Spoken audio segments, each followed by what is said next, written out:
عجیب شان الیکشنو پته نه لګېده وړې ګړې دا ټول وطنو پته نه لګېده ورله غرمنه ماسخوتنو پته نه لګېده ولاړ کوڅې ته به یو تنو پته نه لګېده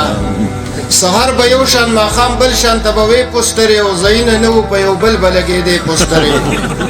د چا چانک و د چا پکې پیالی نښه وه د چا ګازره و د چا پکې مولی نښه وه د یو بوجې و د بل پکې شکری نښه وه راته وې د یو سړي پکې ډیبری نښه وه د چا چنچڼه و د چا پکې پنجره نښه وه او د مولا ډولو د اجړه به موسله نښه وه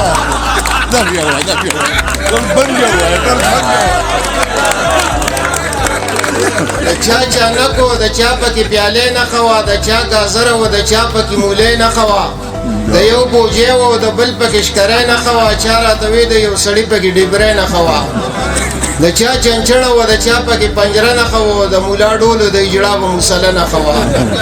څوک د ذلو څوک د تحصیلو ناظمان ولاړو څوک د جرنل نه څوک د یوت څوک د کیسان ولاړو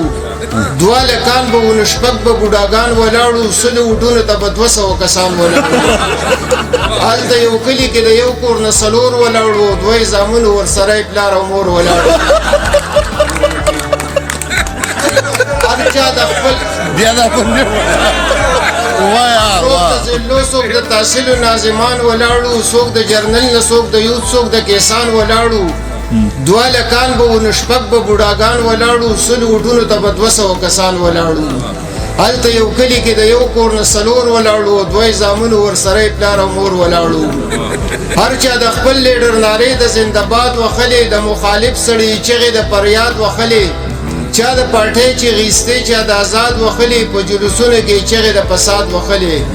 کلی په کلی چم په چمې تنازه جوړه کړه او پار یو کور هره کوڅه کې فتنه جوړه کړه دا الیکشن نه دی چې څوک پکې دوکه ونه کړي چې ضمیر خرڅ نه شي او لار پکې پیسه ونه کړي چې د یو بل ګریوان ونه نیسي لانجه ونه کړي دا الیکشن خو به د سره بیا مزه ونه کړي مزه خو دا کوي چې سر پکې په بل مات کړي او که د بل نه وي نو چې خامخا په خپل مات کړي ښځې په اوټ باندې جنګونه هېڅ خبره نه ده دا په یو بل پسې ګواښونه هېڅ خبره نه ده د سوک سپېړې ګزارونه هېڅ خبره نه ده او یا خو سر مات او یا غاښونه هېڅ خبره نه ده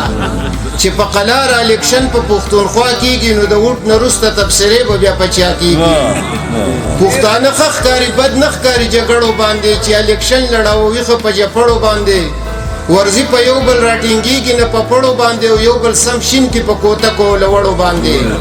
خلکو به وی جګړې نه دي دا د سپو کار دی خو اوس ماهران وایي چې نه د پښتنو کار دی